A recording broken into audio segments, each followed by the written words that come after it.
Hello! Welcome to the video store. Please ignore the fact that I am literally not dressed as if I work here, and also ignore the fact that I'm a PNG of a man that I refuse to cut out during editing.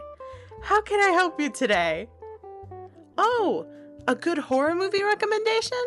I think I got the thing for ya. Give me one moment as I look in the back. Sorry about that. I'm back. Here. You don't want this? I'm sorry, ma'am or sir, but this is actually all we sell. Yeah, every genre is just this. Comedy, romance. I don't know any other genre at the top of my head. Basically every genre known to man in this video store is just the Jeff the Killer reboot. Well, ma'am, I'm so sorry, or sir. Sorry for assuming. But you either gotta take it or leave it. I can't really tell you anything else. You'll take it? Okay, let me ring you up for that. It'll be 20 bucks. 20 is a bit hefty. Hey, look, we're the only other video store left around here, so I don't know what to tell you. You can take it up with my boss. I'm sure he will love to have a conversation with you, but I just work here, ma'am. I should burn in hell and just die. Welcome to another video of me just reading about creepypasta and yapping all day. I'm Val. You can call me Vals. No difference whatsoever. So as you can tell at the very beginning of the episode, I'm going to be talking about the Jeff the Killer reboot. Now, I know what you're thinking. What the hell is happening in the background, and what does this have to do with anything? Well, it actually has to do with everything, because this is actually part of the Jeff the Killer reboot story. And just a small portion of it, literally. It's not even relevant. I just wanted to have fun and put a video store in the background for fun. Now, if you haven't watched my first video that I posted, which is about the Jeff the Killer original story, what the hell are you doing? Please just go watch that. Why not? It's my first ever video. It may be on like the cringier side, I guess, but please bear with me. I may be cringe, but I'm free, as they would say. Now, for those of you who don't know what I'm talking about, let me just basically sum up the original story for you. Jeff the Killer is this 13-year-old boy. His name is Jeffrey Woods. He has a little brother named Leo Woods, and they basically go to a bus stop. 3 kids bully them. Jeff beats the shit out of them. They go home. Leo got arrested. Jeff is suffering. Jeff goes to a birthday party because his mom forces him to, and then he's playing with these little kids with a toy gun and then a cowboy hat. The 3 bullies that he beat up in the very beginning of that story like show up again. They jump over the fence with their fucking skateboards like cool guys. And then after that, basically Jeff the Killer gets into this big entire fight with these kids. They like throw alcohol bleach on him. He burns. He goes to the hospital. He lost his sanity. He kills his whole entire family, and that's pretty much it. Now I know what you're wondering. Wow, Val, how are you so gifted of summarizing that whole entire story to us? It's because this isn't my first rodeo of just reading the story. I mentioned before on the very first episode that I used to have a podcast and a YouTube channel called Cozy Crime. I'll put it under this video. It literally has nothing to do with anything. I just wanted to sponsor that video because why not? But moving on, if you don't know what creepypasta is, basically it's just a whole, like a big website where you can post like scary stories and anybody can read it. They can get scared, as they would say. And that's where the original Jeff the Killer story was posted. But the thing is, due to the original Jeff the Killer story not being that great, it got taken down. And so there's a competition held where someone can make their own version that still aligns and still has the elements of the original story in it. And if you win, you get your story posted on the creepypasta website, which this is what the reboot story is. It's by the person named K.B. Kellum, I think. Okay, sorry, this is editing, Val. I'm just a moron. It's by the person named K. Banning Kellum. Same thing I basically said. But yeah, the person won and they got their story posted on the Creepypasta website. So the Jeff the Killer reboot was posted in 2015. And that's like the version a lot of people know. It's the version not many people know. Some may just know the original. Some may not know this reboot even existed. I didn't even know this reboot even existed until like when I made Cozy Crime. But enough about that. Let's talk about Jeff the Killer and how like he pretty much got introduced into creepypasta. Now, like I said, if you haven't watched the first video, I go a little bit more in depth about it, but not really, because I'm gonna make a whole separate video about like creepypasta as a whole and some of the characters as a whole. So, but to give you like a little sum up, basically this famous image of Jeff the Killer popped up in 2005 on a Japanese message board. There's like a whole theory about it, of what the original could be, who made it, like this and that. And so then Jeff the Killer was made, and this story was made of Jeff the Killer, and that's what really popped off, besides like the video games that were made of him, the videos that were made of him, and the images that were made of him. Now, Jeff the Killer's character is usually described like this. He has like black pants, a white hoodie, no eyelids, black like singed hair from being like burnt, and like a carved in smile and pale skin. So in the original story, the way he gained all this characteristic was his skin got bleached because he had bleach and vodka drop on him, and pretty much it. And the hair is self-explanatory, like he got burned, so his hair is literally just singed to black. You know what, speaking of the original, I feel like I didn't share much of my opinion at the end of the video of the original story, which is my first video that I made.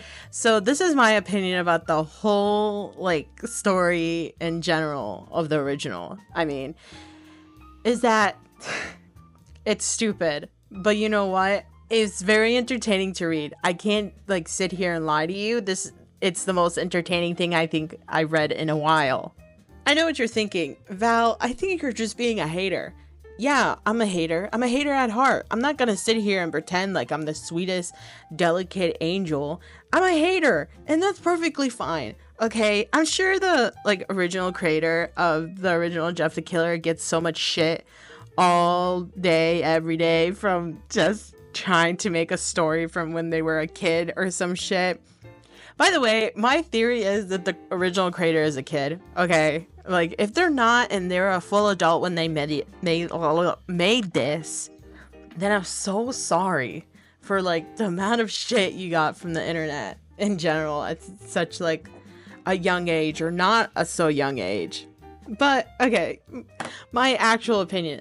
It's not the worst, but it's not the best, okay? I read plenty of creepypastas when I was a kid that were, like, better. But you know what? There is effort put into it, okay? It takes a lot to think about this, and it also takes a lot of courage just to post it on creepypasta.com. And if you think this era of, like, the internet is bad, just imagine how it was back then when the internet was still pretty new. But I just think there's parts of the story that I find funny, okay? And I find a little redonkulous, I guess.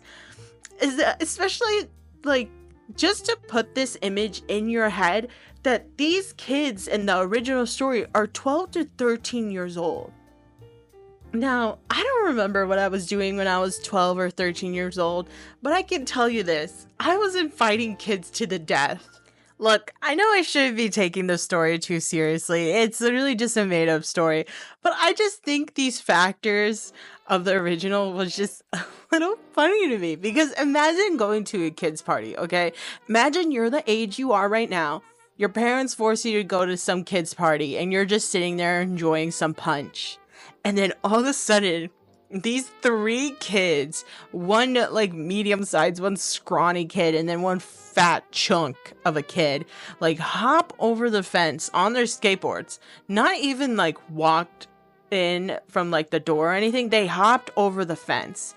In my head, this is like a white picket fence in like those suburban areas where they're like tall. So I just imagine these three kids just hopping over like nothing. Okay, keep that image in your head. and you're just like, what the fuck? What is happening? And then you see this other kid who's ripping off this cowboy hat and then throwing the plastic gun away, and he's like, what the hell? And then all of a sudden you see them scrap. They're fighting for their lives. These two kids like pull out guns on parents who are just trying to like I don't know, extinguish the like whole situation. All of this happening while they're like 12 to 13 years old. Keep that in mind. Which I can't help but laugh at that, because you want me to sit here and think and believe that these 12 and 13-year-olds are capable of doing that. Maybe in this generation, I don't know. Okay, and yes, I know like 12 to 13-year-old like kids can be like brutal, can be mean, can be bullies. Like, I'm not sitting here and saying they can't. But I'm just saying, like, I can't sit here and imagine these 12 to 13-year-old kids just roughing it out. And I think what's even crazier about this is that none of the parents did anything. I know in the story, the two kids, like Troy and Keith, I believe that was their names, like pulled guns on them and went like, anybody do anything, guts fly, or some shit like that. But like, let's be realistic for one moment. If someone's like middle-aged dad that did like football in high school came encounter with these kids, he could easily just tackle one of them and break its arm or something. Look, I know I shouldn't be thinking too deep into this, but I can't help it, okay? I can't help the fact that this is the dumbest thing I could ever hear in my whole entire life. And the worst part is, like, like, there was vodka at this party. Like, don't get me wrong. Like, I know parents just be vodkaing it up, I guess, or drinking in general at, like, kids' parties because they have to deal with so much already of listening to screaming kids, right? But I just think it's just so funny how it's just straight up vodka. There was nothing else around that table that kid could have thrown at Jeff. He just spotted the vodka and went like, perfect, smashes it over his head and calls it a day. Well, not calls it a day, he just dies, but you get my point. Okay, as I should really stop yapping about the original story. I just can't help how stupid it sounds, but you know what? Like I said, I'm sure the original creator got enough shit from it, okay? In my next topic of conversation, I guess, or discussion, as they would say, I actually wanted to talk more about Jeff the Killer as a character in the fandom of creepypasta. Not like the character that was painted of him, but like the actual creepypasta fandom's like perspective on Jeff the Killer. Now, Jeff the Killer as a character has always been infamous, like in every fanfic and every drawing and every animation of anything of creepypasta related. He's always there because like he's the most popular creepypasta. But I think what's funny sometimes about some of the designs of like Jeff the Killer, I guess. Now, before anybody says anything, I'm not trying to hate on any of these artists or any of the people that made like any of the drawings, but I just think it's funny. Okay, I just think it's funny, and it's just something to look at. Like, just draw the way you want to. Don't let anybody tell you what to do, okay? Just want to preference this right now that I'm not trying to hate on any of these artists. I'm not trying to say anything, okay? But I just think it's funny that some of the designs of Jeff the Killer, he has eyelids. The whole point of his character is that he doesn't have any eyelids because he wants to watch himself like smile. He wants to see his beautiful face every second of the day. And I just think it's funny, okay? I just think it's funny. But I also know there's like other headcanons about Jeff the Killer where he sleeps with like a eye mask, you know, like a sleeping eye mask. So that's also fun.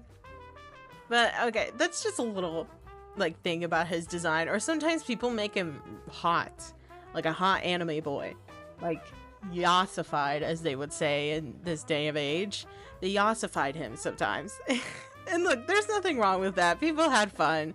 People have fun, okay? People have fun. People did have fun. Like, it doesn't matter. People just have fun with it. And yeah, it may not be accurate to the actual description of him as a character, but who really cares?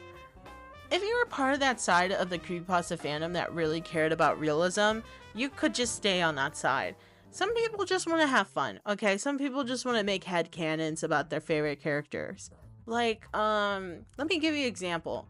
So, let's say I'm obsessed with the character Vi from Arcane, and my headcanon for her is that she's married to me, and also Caitlyn's also married to me, so we're in a polyamorous relationship, and I just have these two women under my arms. I know what you're thinking. Val, that's a bit excessive. No, it's not. It's just me being honest and making a headcanon, which is not real. Obviously, Vi and Caitlyn aren't mine at the same time simultaneously, but a girl can dream. But guess what? It's because I'm having fun. Was that a terrible example? Yeah, but you get my point. Moving on from that, there is also this personality of Jeff the Killer that people always gave him, which I always think it's a little funny because I never really imagined him to be this type of guy. But to be fair, in the story, he does, like, his psyche breaks and he's like a whole different person. So the personality that I've always noticed that people always give Jeff the Killer is that he's like a cocky asshole. Like, think of a frat boy, but just emo. That's basically what Jeff the Killer is 90% of the time in the fandom. And look, I'm not even complaining because when I was like, I don't even know how old I was. When I was a kid in middle school, I thought that was like the hottest thing ever. I was like, holy shit, dude. Like, oh my God, I want Jeff the Killer on me right now. That was me in middle school, okay? Just want to say that. Me in middle school. But yeah, I think the way his personality is presented a lot of time in these fandoms is pretty funny. Like, he's just a cocky asshole, nothing more than that. Which, in the original story, he didn't really have much of a personality, in my opinion. He just was there. He was just there, and they were just describing his actions.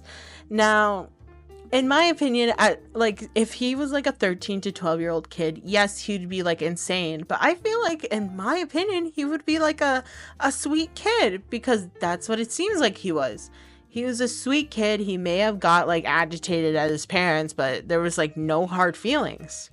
There's something else that I feel like really gained like the popularity of Jeff the Killer, which were the games that were made of him. There have been like several games made of him. I just remember the one that PewDiePie played like who knows how many ages ago, and he was just basically running and screaming. But I just know that the Jeff the Killer like video games like in general got really popular. Now, moving on, I actually wanted to talk about a bit of like the characters associated with Jeff the Killer. And no, I'm not talking about Ben x Jeff, you creeps. I'm talking about Nina the Killer, Jane the Killer, and Homicidal Leo. Don't know who any of those characters are? Well, let me just sum it up for you from what Google says each of them are. Nina the Killer is the main protagonist of the creepypasta of the same name. She's an overly obsessed Jeff the Killer fangirl who is on the hunt for famous creepypasta villain Jeff the Killer. She could be considered a rival of Jane the Killer, which is a perfect segue to Jane the Killer.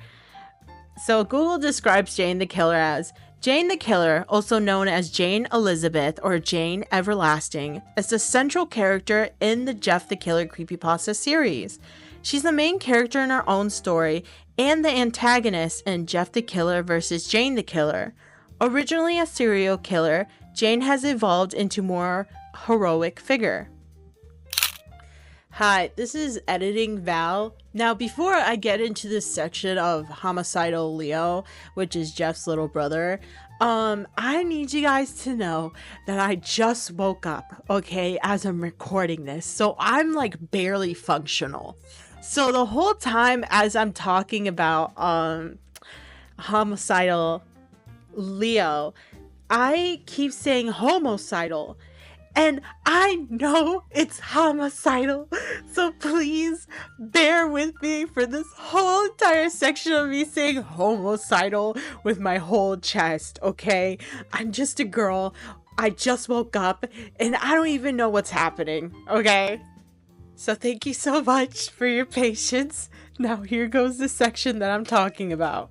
Now for his little brother, he did get a creepypasta made of him, and this is what it says on like the creepypasta files. And it says, the story of homicidal Leo is an alternative universe version of the character of Leo Woods from the popular 2011 creepypasta story, Jeff the Killer. So basically, and technically, Leo's not even like a real like canon event, I guess, like the homicidal Leo, but it's a fun idea, so why not?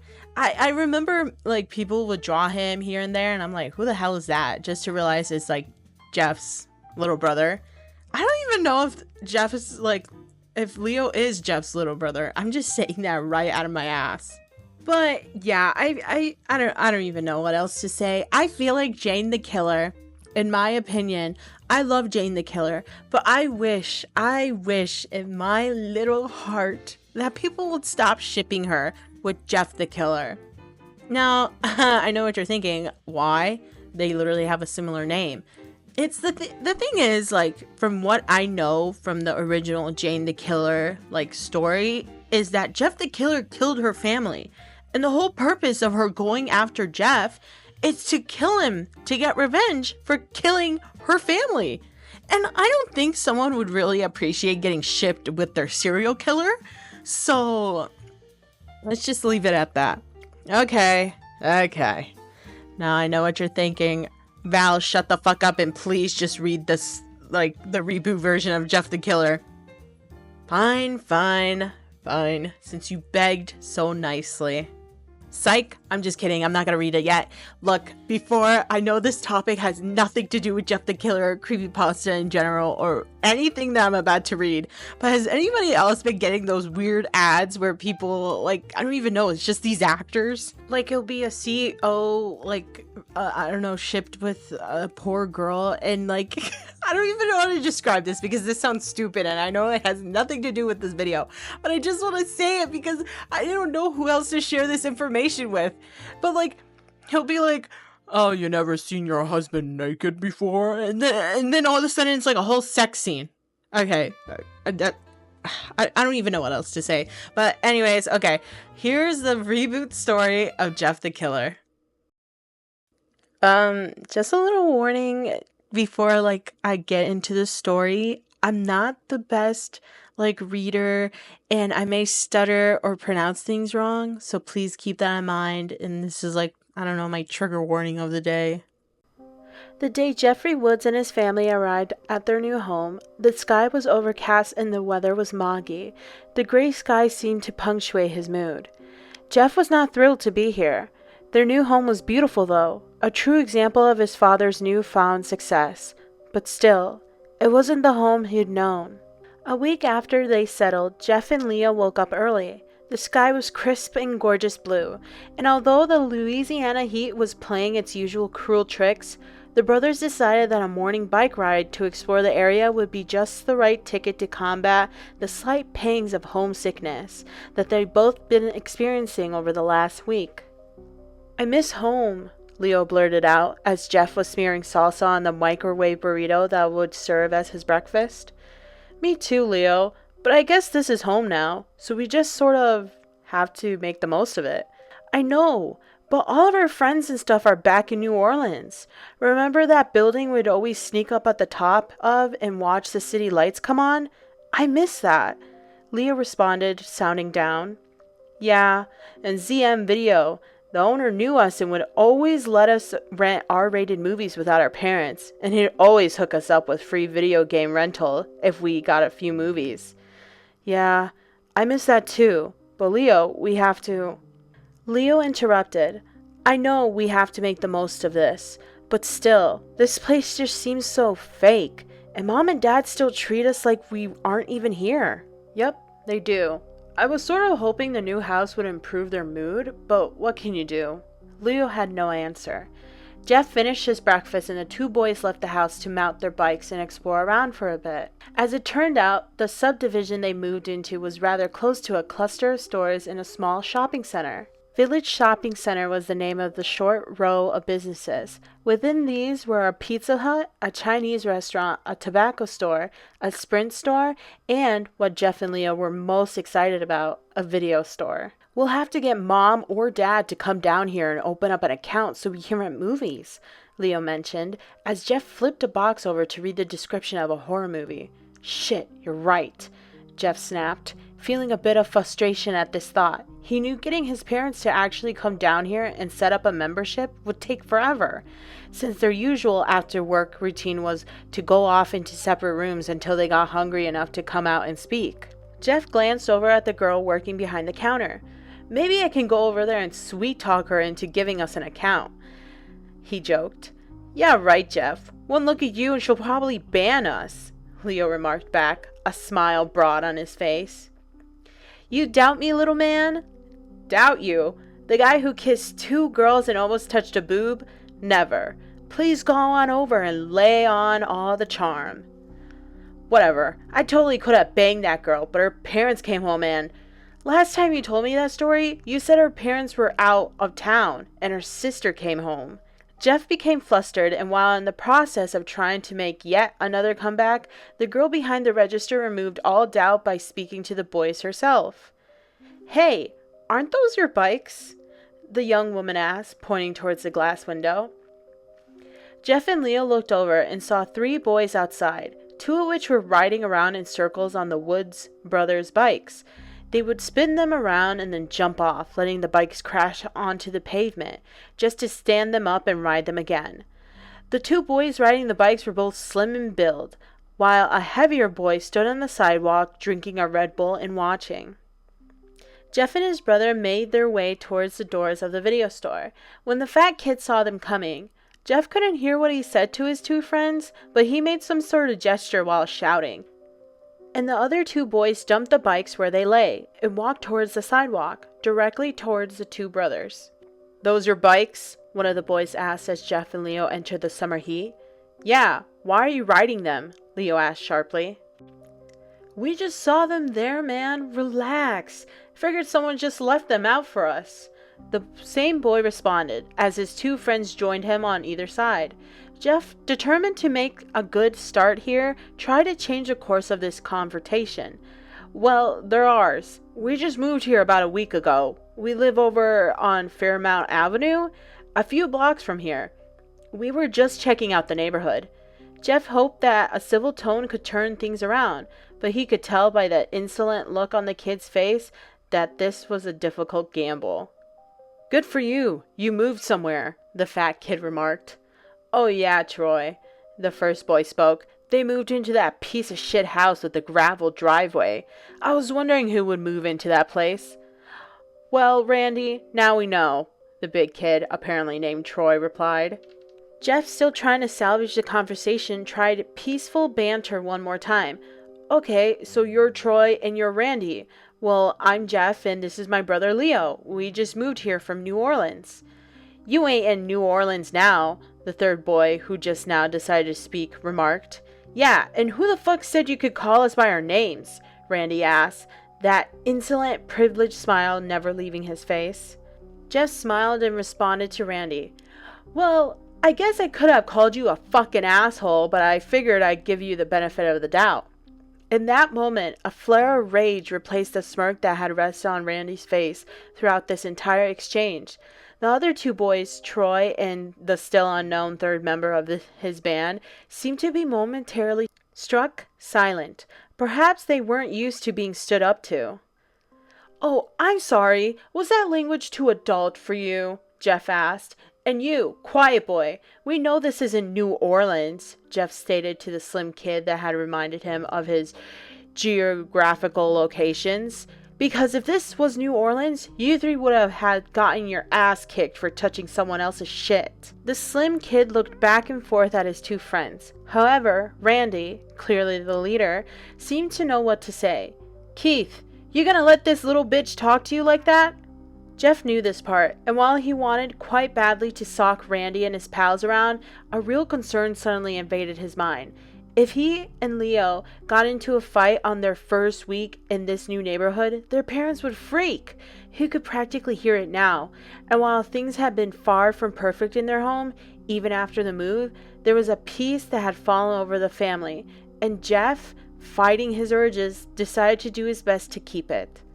Jeff looked over at the three, very well dressed, very privileged looking suburban kids before them, and dismissed them. You guys are boring. Come on, Leo. Let them continue their play dates without us. Leo laughed at that and followed behind his brother towards the bikes. However, Randy and his little gang of would-be toughs would have none of that. They moved to block Jeff and his brother once again. Where are you going, pussy? Randy asked, shoving Jeff. Jeff could tell that shove had no real conviction. Randy was trying to figure him out, seeing where his buttons were. He would push harder eventually, but Jeff swallowed the slowly burning anger within him once more. Leo took a bit more exception to the shove. We're going to your mom's house. Me and my brother saved up a couple of dollars from doing chores, and we hear she doesn't charge much. As the words left Leo's mouth, Randy appeared to only register a small portion of it all. Randy Hayden had grown up in Mandeville. His father was a partner at a local firm that made a lot of money. Something else that Jeff would soon come to learn, Randy and his friends, while the same age as Jeff, had grown up in different circumstances. They were used to being listened to. They were used to being feared. In fact, Randy, the target of the insult, just stood there. It was actually Troy, the fat kid, who stepped forward, fist balled, eyes squinted in anger. Who are you talking to? Troy shouted, and took a wild swing at Leo. Leo, who was both in better shape and had sparred with Jeff a time or two during this time spent boxing, was able to avoid the punch, but just barely. Had that been all, it may have once again ended there. Troy was clearly taken back by the surprise of Leo's speed, and actually didn't attempt another punch. However, these were bullies, kids that ran in a pack for a reason. The skinny one, Keith, stepped around and threw a punch that connected with the left side of Leo's face. Jeff had seen enough. He'd been shocked at how quickly this evolved into blows, even though he expected it from almost the start. When he first met Randy and his friends, he'd been curious. From there, he'd developed an annoyance with them, and slowly that annoyance had evolved into anger. However, upon seeing Leo punch, seeing the small trickle of blood form on his brother's lower lip, upon seeing the smug look of satisfaction on Keith's face, that anger that Jeff felt suddenly exploded into rage that he'd never felt before in his life. Jeff Woods did not hesitate. He stepped forward, his feet automatically falling into the correct stance that he learned from the boxing classes his father once enrolled him into, and delivered a powerful right hand to Keith's face. The skinny boy had no time to register shock or pain. The punch caught him by surprise, and his knees buckled. Keith went down to the ground in a heap of confusion and dawning fear. Randy, the so-called leader here, was almost too shocked to move. He had quite a lot of experience starting fights, but no real time logged in losing them. He never felt control of the situation slipped. He was used to being in charge, so now, seeing one of his friends go down so quickly and easily, left him in a state of shock that he had no idea how to address. Troy, on the other hand, seemed to have a plan. Throw another punch. He moved towards Jeff deceptively faster than his weight would seem to allow, and threw two equally fast punches. Jeff, however, had no problem sidestepping both attempts. Troy, seeming lost for action, actually dropped his arms, as if he said, "Gee, what do I do now?" Jeff had the answer. He moved in, throwing 3 hooks to Troy's stomach. The hefty kid's eyes went as wide as pie pans. A fitting analogy, Jeff thought. He staggered back, clutching his throbbing stomach. Jeff wasted no time and stepped in once more, fetching a sharp punch to the big kid's jaw, causing Troy to promptly fall on his ass. Jeff was reminded of King Hippo from the Punch-Out game he used to play. He couldn't help but smile. Jeff now turned his focus on Randy. He advanced on the boy. feeling something new forming inside of him. He still felt that anger, the rage actually, and the antics of these three assholes. They had the nerve to mess with their bikes, the nerve to insult two kids they never met before, and of course, the ultimate offense, touching his brother. However, mixed in with the rage was also a sweet, enjoyable pleasure. Not only was he kicking their asses, but he was loving every second of it. It was as though the joy of showing them up was perfectly blending with the rage he felt towards them. Together, it formed a sadistic, controlled sense of power. That was until Leo stepped in front of him. "Jeff, stop! That's enough!" "Why stop now, Leo? They wanted this," Jeff replied in a flat voice that Leo had never heard come from his brother's mouth. "She's calling the cops! Look!" Leo shouted again, and this time, Jeff came back to reality, long enough to listen. He glanced over at the video store clerk and saw her on the phone, talking frantically and pointing towards the parking lot. Suddenly, Jeff's strange sadistic haze collapsed, and he regained his former self. "Fuck, let's go," he stated quickly, and he and Leo mounted their bikes and rode towards the parking lot exit. "Yeah, you better fucking run," Randy called behind them. Jeff and Leo paid no mind and pedaled away. A few blocks down the street, they dismounted their bikes and began to walk them together. At first, neither brother spoke. Then Leo broke the silence. "Jeff, thank you for standing up for me back there." "Thank you." Yeah, those guys were pieces of shit. They had it coming," Jeff replied, looking down at the street as they walked. What? What happened? I never seen you like that before." "Just defending myself, Leo. What was I supposed to do? Let them beat you up?" "I bet they go to our school. I bet we'll see them there. And they won't forget this." "Who cares? We didn't ask to move here. We didn't ask for any of this. Mom and Dad just wanted a bigger house and a nicer neighborhood. And we were all along for the ride, whether we liked it or not. Think I give a shit what these rich asshole kids think of us?" Jeff stated and went back to looking at his feet. "Think we'll get in trouble?" Leo asked. "For what? Defending ourselves?" "Yeah, I guess you're right. They did start it," Leo answered. And to the brothers, the matter was closed. However, things were far from over. They found that the trouble they believed they'd escape was in fact waiting for them at their front door. Jeff and Leo saw the police cars well before they arrived at their driveway. 2 cop cars both parked in front of their house. Both of them felt their stomachs drop, as they well knew why the police were there. The brothers entered the living room to see their parents sitting on the couch, the 2 cops standing up, leaning on the wall, writing on their notebooks. "What did you two do?" Sheila practically screeched as the 2 boys entered the house. Leo, younger and less centered than Jeff, began to fall on the defense. "Some kids tried to jump us down by the video store. They were messing with our bikes, and when we went outside, they got in our faces." "That's not the way we heard it," Matt Woods interjected, his voice firm and ripe with anger and dissatisfaction. "No, Dad, that's what happened," Jeff began to explain. "We were down at Friendly Video looking around the store when these 3 kids started riding around on our bikes, and all we did was walk outside, and the kids started talking trash to us, trying to provoke a fight. When we tried to leave, one of them punched Leo." Finally, one of the 2 cops spoke. His name tag read Williamson. "Boys, we have some serious complaints about the 2 of you. From what eyewitnesses at the shopping center said, you 2 started confrontation with Randy and his friends." Jeff took notice of how familiar the cop's tone was when he said Randy's name. This was a small town after all. There was a good chance that this cop coached Randy in Little League or drank beers with his dad. Hell, it was even possible that this cop could be an uncle to one of these bullies. "No, sir," Jeff replied. "We didn't start it. They did. We just wanted our bikes. We just wanted to leave. They blocked us." Williamson continued, as though he heard nothing Jeff said. "Several witnesses, including the video store clerk, say that you swung first. They say the boys were riding your bikes, but let me ask you this. Did you chain your bikes to anything, or did you just leave them outside the store? What's that matter? Leo demanded. Well, son, if you just left your bikes lying around in the street, you can't exactly blame Randy and his friends for riding them.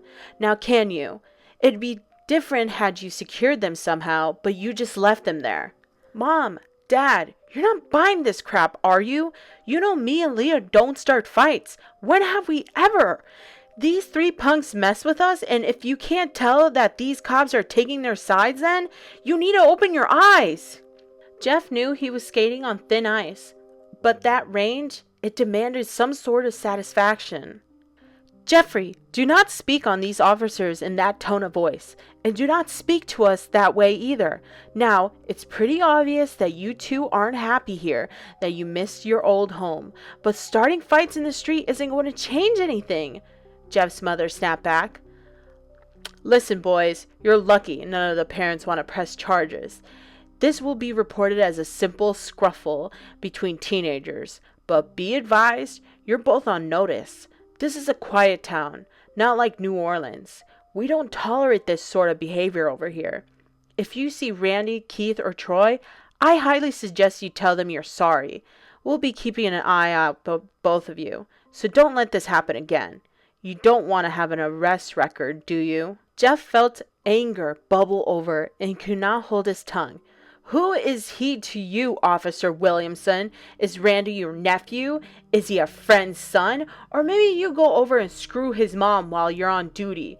Which one is it, officer? That's it. Both of you to your rooms. Matt Woods apparently found that he wasn't a mute after all. He ordered his sons out of the room. Jeff and Leo walked up the stairs. However, they refused to hang their heads in shame or feel any regret.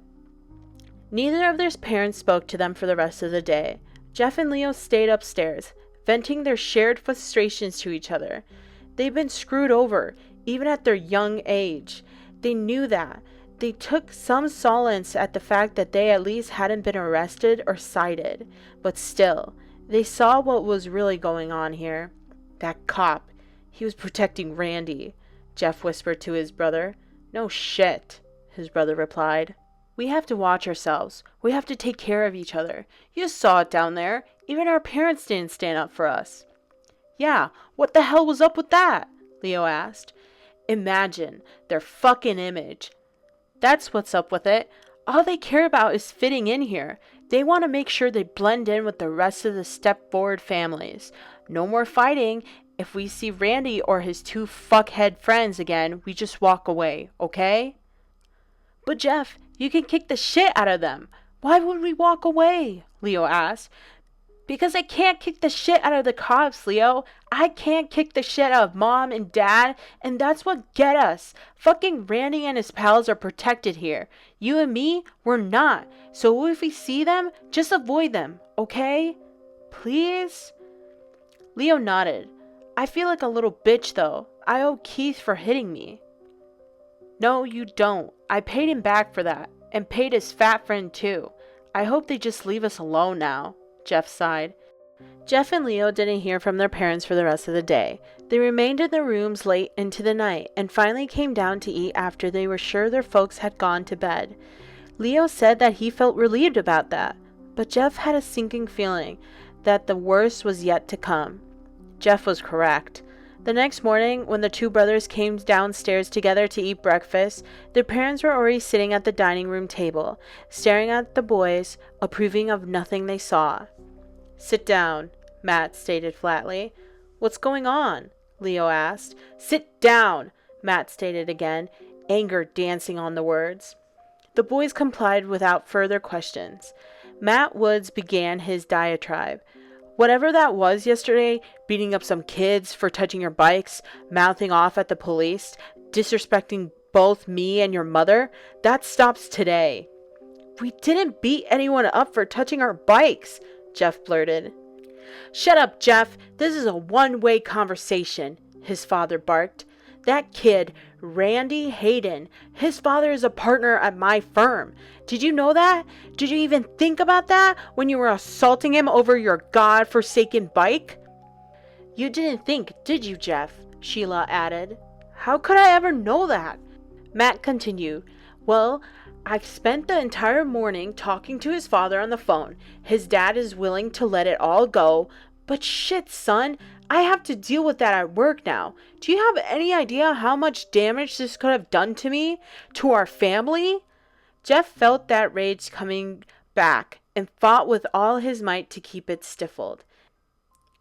Instead, he once more tried to appeal to the two adults' parental sides. Mom, look at Leo's face. They split his lip. Can't you see? It's still swollen. Leo turned his head to better showcase the injury. My God, Jeff. So some kid played a little rough with your brother. Is that any reason to fight them? I wanted to make friends with some of the other families in this neighborhood, but thanks to you, I just don't know. No sooner could Jeff or his brother construct a proper defense than their father began speaking again. So your mother and I have talked this through. Since there are only a couple weeks of summer vacation left, we decided that Leo should spend the rest of the season at Aunt Marcy's place. We've already spoken to her, and she is willing to let him come out there and stay. Both Jeff and Leo were floored by this decision. Both boys began to protest at the same time, but they saw the look on their parents' faces. The decision was made. Why can't we both just go then? Jeff asked, a last-ditch effort to at least get away from his parents. Marcy doesn't want both of you there. She says you two are too rambunctious, and frankly, we agree, Sheila answered. And so it was. Leo was shuttled off to his aunt's place in Abita Springs, Louisiana. A place even smaller and duller than Mandeville, if one can believe that. Jeff watched his brother leave, and then walked back to his bedroom. He felt that rage. However, it began to feel almost pleasant to him. He couldn't explain it. He was furious at this turn of events. His parents had turned their backs on their own children. However, through it all, these new feelings he had been experiencing weren't all terrible. This anger, for example, he could almost taste it. It felt like thick, sweet syrup stirring around in him. Of course, he knew the extra ingredient that would complete the flavor, that satisfying joy he felt when he had Randy and his friends on the ropes the day prior, that mixed perfectly with the anger to create some intoxicating product that Jeff almost craved now. He fell asleep lying on his bed, thinking about that syrup, that thick, viscous that seemed to work its way into the very fabric of his soul. He wanted it, yet he knew that it was destructive and that nothing good could come from sampling it again. Several days passed and tensions were high between Jeff and his parents. Without Leo around, there was nothing for him to do except sit in his room and play video games. He went outside, but didn't venture far from home. He knew if Randy and his goons showed up again, it would likely result in another fight. For a few days, that worked well. Jeff believed he could get through this. However, his mother changed all of that on an early Saturday morning. Jeff was awoken suddenly by sharp sunlight striking his face. He heard his mother humming, something that she rarely did. Even in his half-sleeping state, he knew that humming was forced. She was doing it to wake him up, and figured the added sunlight would get things there even faster. When she noticed Jeff's eyes cracking open, she sauntered over to his bed and began speaking in a tone that sleepily oozed false joviality. At first, Jeff had refused. How could his mother be serious? Did she really expect him to go over and make friends with Randy? He was still in bed when his mother stopped her insistent humming long enough to tell him to get up and get dressed. Once he learned why, he told her no way in hell. However, his mother was a shrewd manipulator. She knew exactly what would get the job done. She promised Jeff that if he did this for her, went over and made it work with Randy, that Leo could come home the next day. She sandbagged Jeff right in the corner with that one. He had no choice but to agree. A short time later, Jeff and his mother were pulling into Randy's driveway. Randy's mother answered the door. "Hi, you must be Jeff," she greeted. Jeff smiled wanly and confirmed that was in fact who he was. "Hello, I'm Sheila Woods. Nice to finally meet you in person," Jeff's mother announced, barging past her son and extending a hand to Randy's mother. "Sheila, so pleased to meet you. I'm Bridget Hayden. Sorry to hear that our boys had a little mishap the other day. You know how it is, though, with teenagers. Hormones going crazy and all. Randy never gets into fights, but he explained to me that Jeff and his brother are still new to the area and haven't quite learned how we do things in Mandeville yet. Isn't that right, Jeff?" Jeff couldn't resist a small jab. "Yeah, sorry about that, Miss Hayden. Me and Leo had no idea that it was okay for your sons and his friends and mess with our bikes without asking." "Bridget, he gets that mouth from his father. Never knows when to shut up. How about you and I go in and have some coffee, and you can tell me all the great gossip around Mandeville while our boys get to know each other the right way." "Randy's in his room, Jeff. Upstairs. Second door to your left. I'm sure you'll hear the sound of his video games or something," Bridget stated with a very little humor to her voice. "Thank you, ma'am," Jeff answered and entered the house. Jeff knocked and heard Randy answer with, "Come in." "Hey, so I guess you heard. Our parents want us to hang out, get to know each other," Jeff stated with little conviction. "Yeah, that's my mom, all right. She doesn't like drama. Honestly, I think she worries too much. I mean, I'm cool if you're cool." Jeff sat down on the floor next to Randy and struck up a conversation. "So, turns out your dad is my dad's boss. He freaked out about the fight in the parking lot. He was actually worried that he'd get fired or something." "My dad is like everyone's boss. I fucking hate it. I think half the kids at my school talk to me because their parents are somehow connected to my dad's firm." "Why do you hate it?" Jeff asked. "Because it's fake. This whole damn town is fake. You'll figure it out as you go, but trust me, everyone who lives here is just trying to pretend there's something else. My parents make me do all this shit, all the trophies and stuff, just so they can brag. That's it." Jeff smiled. "I know how you feel. My dad had me in boxing class a year ago because some coworker of his had a brother that worked at the place or something. As soon as the guy quit, though, I was out of the gym the next week."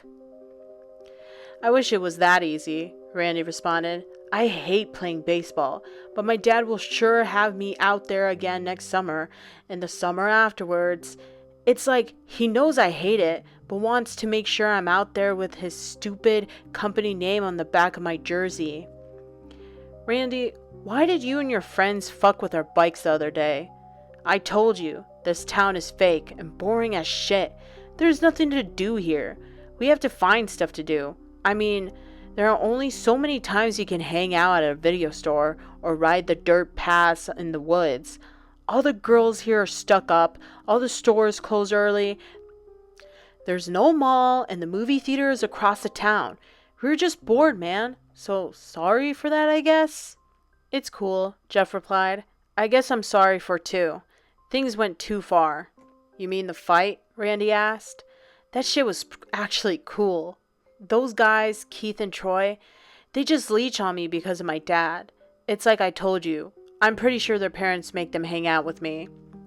The afternoon went on, and Jeff soon forgot that this was a mandatory arrangement. He actually started to find himself liking Randy. Sure, their first encounter was a little sketchy, but he was coming around to the guy, finding that he wasn't so bad once his idiot friends were removed from the equation. About an hour later, things took a new turn. Jeff heard the twin pops of the two car doors shutting in near unison, and then heard the engine start up. He dropped the game controller and peered out of Randy's bedroom window, just in time to see his mother and Randy's mother backing out of the driveway. "Our parents are leaving," Jeff said. "About time. I figured my mom would eventually talk your mom into going shopping or going to get coffee or something like that." Jeff heard Randy pause the game. "Hey, Jeff, come downstairs. I want to show you something cool." Randy invited and Jeff followed. Randy left Jeff out to the garage. It was hot in there, with the main door shut. Their garage was well kept, though, and Jeff observes the stacks of magazines underneath a workbench, as well as tools and various other utility items stacked about. Standing in the small, closed-in garage with the late summer heat lingering about, Jeff began to feel a bit uneasy. Despite the fact that he and Randy had seemed to bond over the last few hours, Jeff couldn't ignore a sense that things were different now that the adults were gone. "What did you want to show me?" Jeff asked. "Hold on, let me get it," Randy replied, moving the magazines out to reveal a small red box. Jeff watched as Randy removed the box and opened it. "Check it out, my dad's flare gun," Randy announced and waved the red, tubular gun about. "Whoa, be careful with that," Jeff shouted, more of a shock than real concern.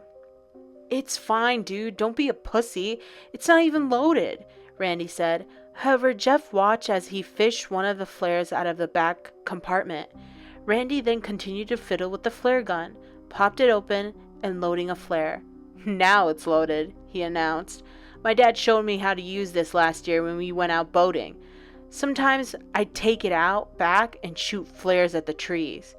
But maybe this time I don't need a tree." The change in Randy's voice and demeanor was impossible to ignore. "Okay, well, cool gun. Let's get back in the house, though. It's hot out here. Plus, I'm getting hungry. What do you have to eat?" However, as Jeff turned to walk through the small door leading back into the house, his path was suddenly blocked by two more familiar faces. "Where are you going, Jeffrey?" the fat kid, Troy, blurted out as he and Keith stepped forward into the garage. "Took you two assholes long enough to get here. I've had to babysit this idiot all day," Randy shouted. A wicked joy was present in his words. "Sorry, Randy, but Keith here had to mow his front yard before his parents would let him come out," Troy said, a sheepish tone to his voice. "It's cool. We're here now," Keith said. "What the fuck is going on?" Jeff asked, staring at Randy. He noticed that Randy still had the flare gun in his hands.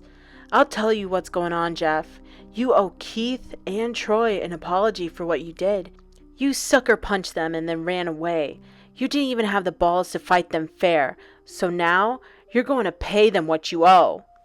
"I'm not going to fight you, okay? I'm done with that shit," Jeff replied as he glanced about the room for an exit.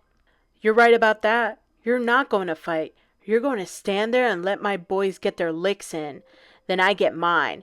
And when they're done, you get the fuck out of my house. I'll tell my mom that you got sick and walked home. And after that, if you see us again, you better walk the other way. I'm not going to stand here and get hit by you or your friends. So just let me go home. How about that? I'll tell my mom that we're cool and everyone wins, okay?" Jeff asked. Randy then raised the flare gun towards Jeff. "No, you stay, pussy. You stay and take your licks." Jeff felt that sensation once more, that sick, rich, dark matter that swirled about inside of him. He could taste it now. It was heaven. In his mind, he imagined himself diving into it, swimming in it, letting it swallow him whole. He looked around, and then that sensation only grew. He saw Randy standing there, holding the flare gun. It was limp in his hands, though, and the hammer was not cocked back. Jeff knew that Randy had no intentions of firing it. He looked over at Keith, skinny and pathetic, a kid born to follow. Troy, fat and sweaty, breathing a bit heavy from his walk over. And of course, in the middle of it all, Jeff himself. He felt that pleasure begin to mix with that rage, forming the perfect product. He tried to avoid sampling it. He knew that only regret would come from indulging in it. However, when it was placed so close, when the aroma and the promise of that sweet, savory flavor was only inches away, Jeff found that he could no more stand against it than a ship in the ocean could stand against a typhoon. Jeff began to smile. "Why are you smiling at me? You're queer for me or something?" Randy asked, a slight nervous ting in his voice. "Am I smiling, Randy? I guess it's because I'm just having so much fun," Jeff announced, and suddenly lunged towards the unprepared kid holding the flare gun. Jeff struck Randy once in the nose. Randy's arms dropped, yet he kept hold of the flare gun. Jeff, without even needing to look, realized that Troy and Keith had already taken a step back instead of advancing as they should have. Jeff delivered another strong blow to Randy's jaw, causing the boy to drop to the floor. Jeff now turned his attention to Troy and Keith, the two tough kids that had yet to actually make so much as a move in his direction. Troy actually backed up a step and stumbled over the stack of magazines that Randy had moved earlier. Jeff took this opportunity and stepped forward, once again introducing Troy's round belly to his fist. Troy tried to stay on his feet, but Jeff's punches combined with the stumble over the magazines caused Troy to fall back, landing hard and striking his head on the concrete slab that was the garage floor. Keith was actually trying to back away. However, Jeff was currently standing between him and the only exit to the garage, since the carport door was closed. Jeff took 2 quick steps towards the skinny kid and felt the most intense joy at seeing Keith stagger backwards, knocking his back onto the wall. The perfect blend of pleasure, control, and rage had come together. Jeff felt as though he was floating above the world. Somewhere in his mind, he knew there would be hell to pay for this, but at that exact moment in time, he couldn't care less. He didn't care about Leo. He didn't care about being arrested. He didn't care if his dad got fired. All he cared about in that fraction of time was hurting Keith. Keith tried to make a run for it, hoping to squeeze through the small gap between Jeff and the door. However, Jeff clipped him a hard right hand to his face, causing Keith to stagger back. Jeff could see that his knees were buckling and took full advantage. He moved in, pinning Keith to the wall, and began to deliver blow after blow to the skinny kid's stomach. Keith's eyes became as large as saucers. Once satisfied, Jeff stepped back and watched in a demonic glee as Keith slowly slid down the wall, gasping for air. Randy got back up to his feet, but seemed to have no idea what to do. "We done now, Randy? We good? Or do you and your friends need more?" Jeff mocked. "No more. We're cool." "How about you assholes?" Jeff asked. "It was Randy's idea," Keith said weakly. "Yeah, man. We didn't even want to," Troy agreed. The debate may have continued, but the sound of a returning car broke the tension. "Oh shit, my mom's back!" Randy shouted, his voice cracking in a humorous way. It seemed that the previous tough guy had all but shrunk back to a scared child. "So, we'll just say that we were all hanging out," Keith replied. "No, the fucking flare gun! If she finds out that I mess with it, I'm screwed!" "So put it back," Jeff suggested. The sensation of rage was fading again, and he felt control returning. "Yeah, grab the magazines, please," Randy begged. Jeff found that he rather liked that tone, that begging, whipped dog mentality. Jeff was paying no attention to Randy. He was down on the floor, calmly gathering the magazines. He didn't really care if Randy got in trouble or not. However, if his mother returned and found trouble, he feared that Leo may not be able to come home as promised. Everything else happened in a flash, both literally and figuratively. Randy, now in a panic over the trouble he'd be in if he was caught playing with a flare gun, had begun to sweat. As his hands frantically crawled over the gun, his thumb pushed the hammer back, unintentionally. He didn't even notice that the gun was cocked. He was turning it over in his hands, trying to quickly disarm it. He then heard the sound of keys in the front door. He knew that he had only seconds now to hide it. Everything else happened in slow motion. The gun slipped from Randy's sweaty hands as he attempted to rotate it once more. He saw it fall to the floor, seeming to float to the ground. Rather than fall, Jeff, busy stacking the magazines, had only enough time to register Randy's shocked gasp. He turned to look in the boy's direction, just in time to see the bright red flare gun hit the floor. The gun discharged, launching a speeding ball of fire directly into Jeff's face. Jeff felt that hot flash of heat and pain tear across the left side of his face. After the initial registry of agony, there was no more thinking. Jeff began to scream, clutching the left side of his face and rolling around on the floor. For a while, he forgot everything. as he was plunged into that dark, rich syrup once more, the rage almost serving to dull the pain. When he finally did come to a stable level of alertness, he realized he was in a hospital room. Half of his face was bandaged, but he knew that much. He wanted to open his eyes and speak, let his family know he was awake, but the drugs still did have a firm hold.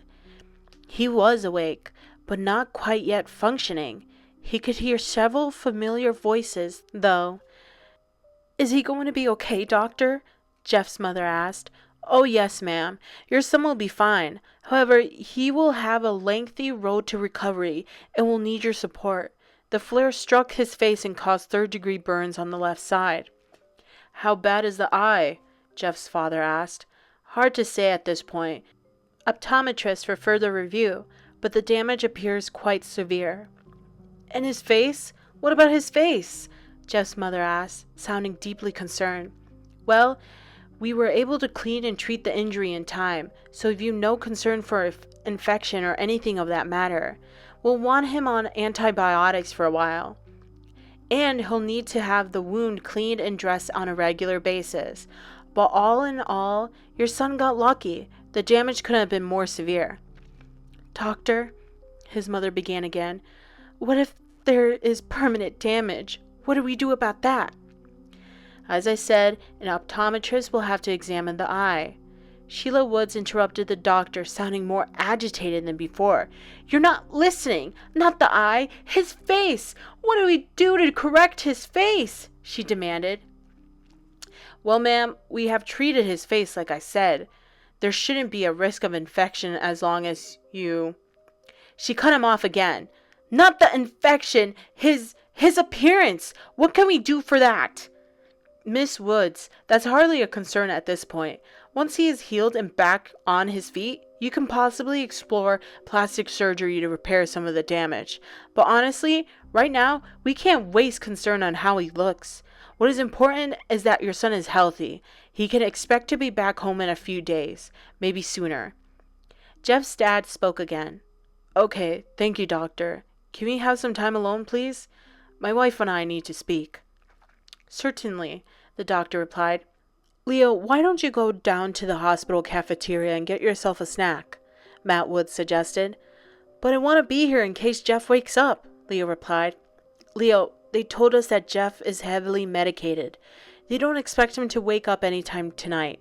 So just go, and if he does come around, we'll have you paged," Matt replied. Jeff heard the door open and close as Leo exited. His parents let out a long, shaky sigh, but Jeff was starting to believe it was not a sigh of relief, but rather one of stress. "We're going to have to homeschool him now, Matt. That's just what it's going to be. We're going to have to keep him home." He heard his mother rant, her voice sounding frantic. "What? I mean, he probably won't be able to start school right on time, but I doubt he'll miss a whole year," his father responding, trying to maintain a calmer voice. "I'm not talking about that, Matt. I'm not worried about him missing a week or two of school. I mean his face, Matt. You heard what the doctor said. His face is going to be disfigured," Sheila argued back. "We don't even know the full extent of the damage yet, Sheila. It could be minor. It could possibly heal. And you heard what he said. Plastic surgery could be an option in time." "In time? What kind of time? A year? 2 years? People are going to see him, and they're going to talk. Is that what you want? He's going to be a pariah.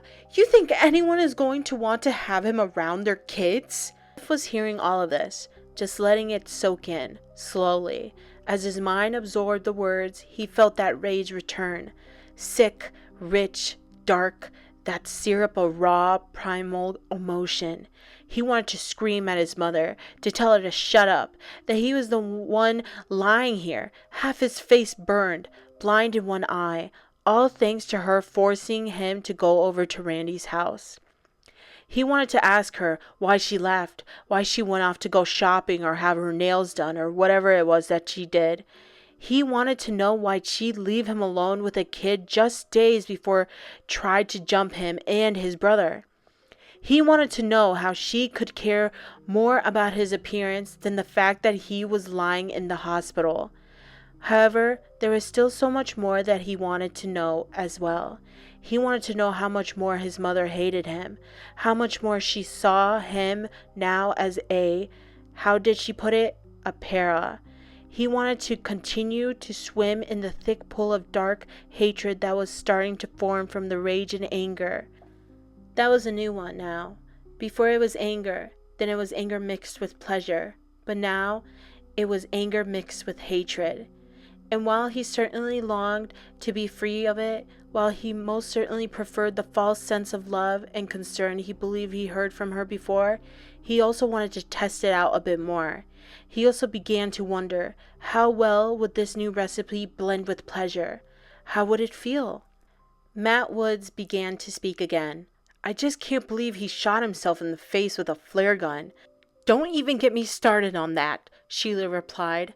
I couldn't believe it when Randy and his friends explained to the medics and police how it all happened. Randy was just trying to show Jeff around his house and wanted to show him the collection of magazines his dad kept in the garage. You know, boys. He was probably hoping that a couple of Playboys would be in there or something. Then he said Jeff found the box containing the flare gun and just wouldn't stop playing around with it. You should have heard those other boys, Matt. They told me they practically begged Jeff to put it down before he got hurt, but he just had to show off. I just don't know where we went wrong, Matt. I thought moving out here to a nice, quiet neighborhood would make everyone happy. Jeff, though, he just wants to fight us on everything. And while all that came together in Jeff's mind, he continued to swim in that black ichor of hatred and rage. The morphine drip added a nice touch of euphoria. Jeff could almost see himself plunging into that syrupy water of hatred and emerging changed. Each dip brought him so much twisted pleasure, and that was when he finally understood. He could sample the pleasure now, not because he was enjoying what was happening, but because he knew he could enjoy what was to come. Just as the doctors had predicted, Jeff was scheduled to go home a few days later. During his time at the hospital, he never asked to see his face. It wasn't until the last day that he finally asked for a mirror. The nurse had come in to change his bandages, as was for the routine.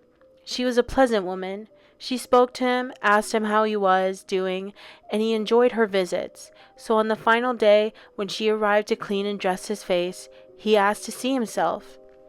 Are you sure, sweetheart? Would you like me to call in your parents first? She asked. No, thank you, Jeff replied. I think I want to see it for myself first, without them standing over me. I understand, she replied honestly, with a hint of pretension. Once the bandages were off, she handed him a small hand mirror. Would you like me to step out of the room? She asked. Jeff ignored her and looked at himself, taking a stock of the damage. Sure enough, his face was a mess. The entire left side, at least.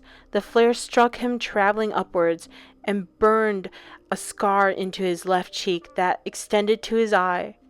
At first glance, it almost looked like he was smiling on that side. The scar was still bright red, and burned tissue spread on either side.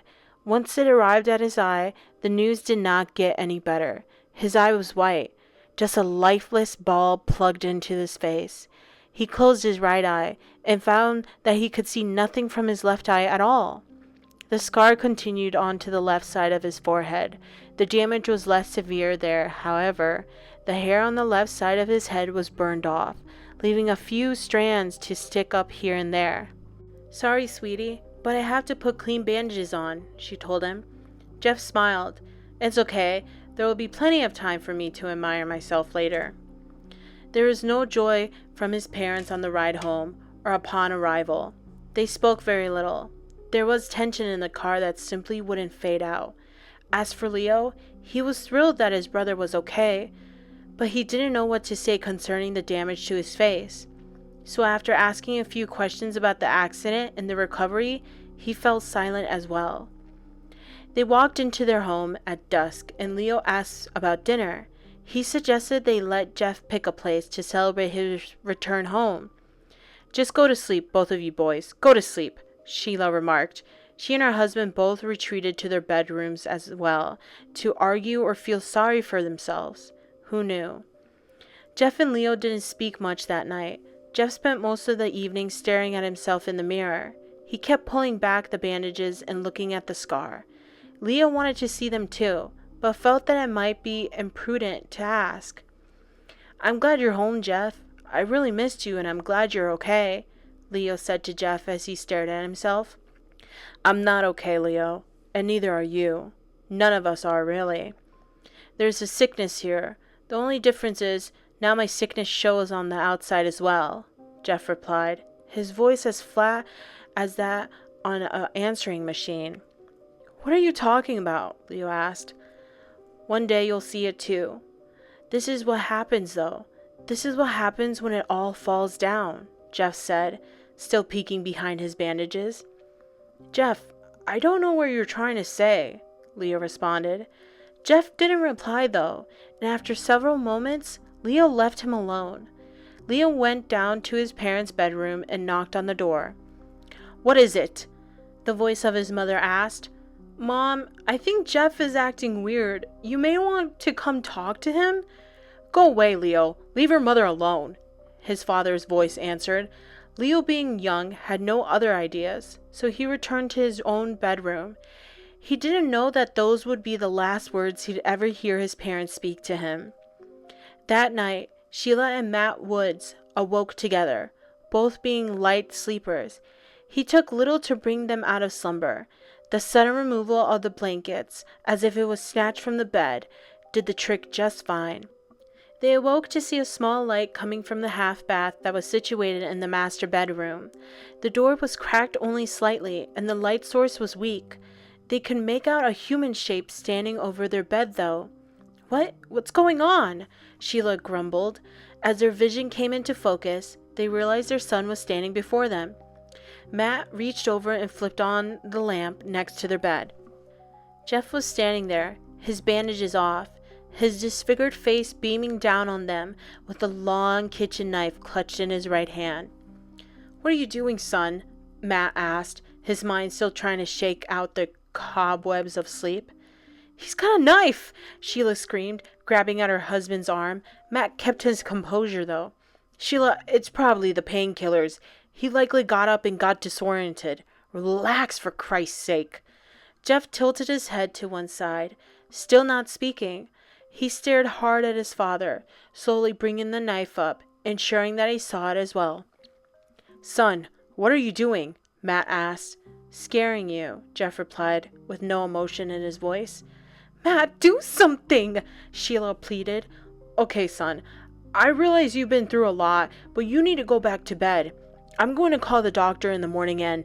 Jeff moved quickly across to his father's side of the bed, his head moving about, alternating between a normal-looking young man and the deformed ghoul that had been lurking in the shadows. "Okay, son, you've scared me. Is that what you wanted?" Matt asked, adjusting to the middle of the bed to put distance between himself and his son. "Good.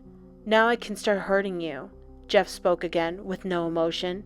His father had time to utter a single syllable, most likely to ask another question, to try and reason with his son. Jeff, however, gave him time to do no more than that. He lunged onto the bed, driving the knife into his father's stomach. Matt attempted to fend Jeff off, but the wound to his midsection rendered him into shock, and his arms fell to the side. Jeff could hear his mother screaming, but paid no mind. He wanted to finish his father first. Removing the knife, Jeff stabbed into his stomach 3 more times, quickly.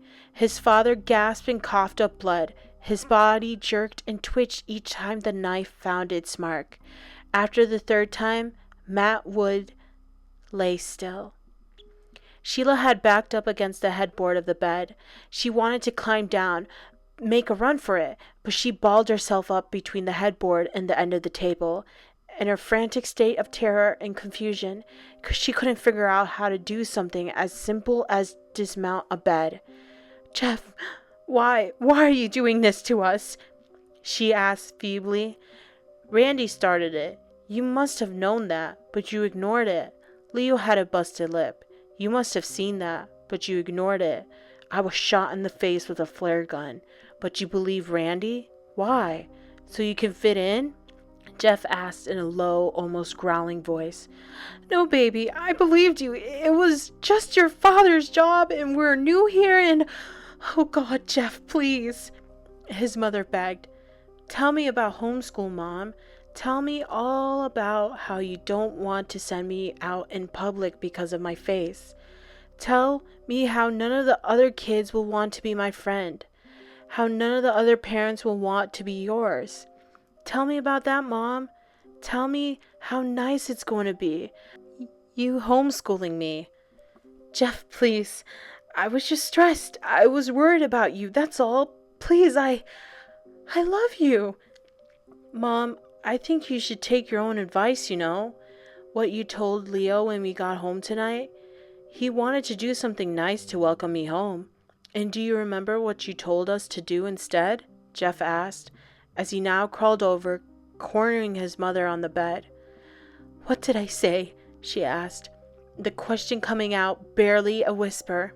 Go to sleep, Jeff snarled, and drove the knife into his mother's chest. He stabbed her over and over again. As he did, he finally found the perfect recipe, the heavenly blend, that rage, hate, and pleasure all mixed into one perfect formula. And for a while, Jeff became lost in it all. Jeff opened his brother's bedroom door, not surprised to find his brother asleep. He had dozed off with headphones in, so he slept through all the shouting. That was fine with Jeff. It was easier that Leo not have heard all of that. Jeff sat down on his brother's bed and nudged him slightly. It took a moment, but Leo finally opened his eyes and looked up. Jeff removed his earphones for him. You're free now, Leo, he spoke softly. Jeff, what are you talking about? Leo mumbled, still half asleep. You'll see in the morning. I just wanted to let you know I love you. You've been my best friend, remember that? Okay? Thanks. I love you too. Now, let me go back to sleep, Leo replied, already dozing off again. Jeff smiled and stood up. As he left the room, he looked back at his sleeping brother one last time before he vanished into the night. And that, ladies and gentlemen, is the end of the Jeff the Killer reboot.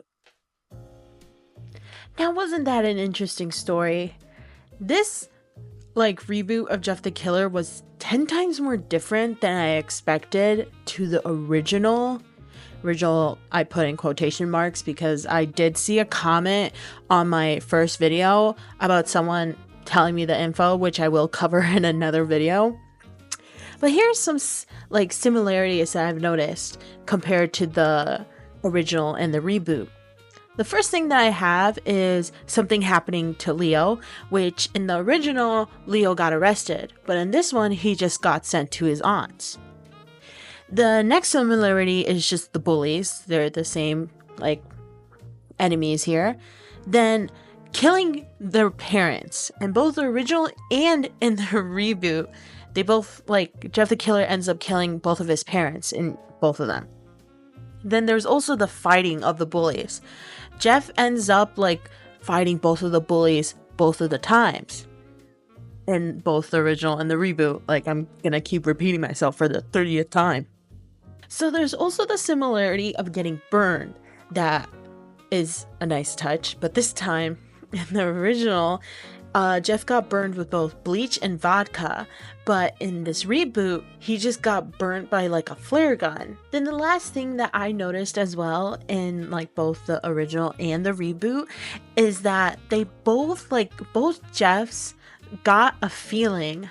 One of them was more a painful sensation, and in the reboot it's more of something he wants to taste and experiment with. Now here's a couple of the similarities. What is wrong with me? Not even the similarities, the differences between the two stories. So one of them is in the original story, the parents actually did care about both Jeff and Leo. They cared about them a lot. But in the reboot, the parents don't give a shit about them at all. They just throw them in the trash. Then it comes to the way Jeff was burnt. So like I already said like a bit earlier, is that Jeff got like burnt with like bleach and vodka in the original, but in the reboot he got burnt with a flare gun. So with the reboot, he got burnt on his left side of his face. But with the original, his whole entire face got burned. But I really do like the reboot version for like having a left side of his face like getting burnt, because I think that really adds a different perspective and a pretty unique like thing about him. Then it came to like the ending of both stories. So in the ending of the original story of Jeff the Killer, Jeff kills everybody. He kills his parents and his little brother by like saying his famous phrase, "Go to sleep," at the ending. But for the reboot, Jeff doesn't actually kill his brother, as you heard. He lets him live, but he doesn't, like, Leo's not even aware of what just happened. So what's my opinion about this whole story of the reboot version of Jeff the Killer? I think it's fun. You know what? I actually really like the fact that they kind of aged up, like, the kids in general, because it makes a little bit more sense. Because in this version, like, Jeff and the bullies and, like, everybody else seems like an older age, and which is great because now it makes total sense. The cussing and all this that was in the story was kind of funny to me, if I'm being for realsies.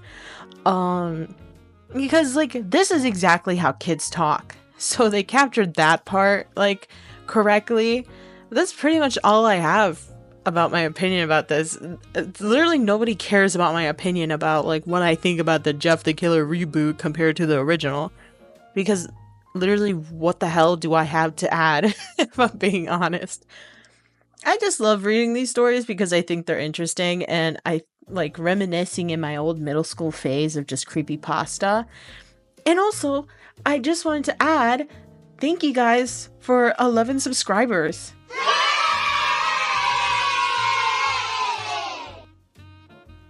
To some, that may not be a lot, but to me, that means so much, actually, because I didn't expect myself to, like, hit 11 subscribers in one day. So thank you so much. Like, I really appreciate it. And also, thank you to those who watched my first video ever and stuck around and decided to subscribe. I really appreciate it. But that's all I pretty much have for you guys today. I promise the next video might be art related instead of like creepypasta related. I think the next video I will make of creepypasta is reading the Jeff the Killer fanfic for funnies. I don't have any socials really, except like a TikTok account. You cheeky son of a bitch! You're supposed to say Uno when you only got one card left! I said one! You're supposed to say Uno! It's a Mexican game! And also a dead Instagram account that I haven't even started posting on. So the link will be down below for my TikTok. And I also have a Spotify if you want to listen to it. And also thank you to my Spotify listeners, if there's any out there that actually listen to me yapping and reading. And that's pretty much all I have for you today. Like I said, thank you for 11 subscribers, and I hope you guys have a beautiful and wonderful day or night or evening. Bye. Love you. Mwah.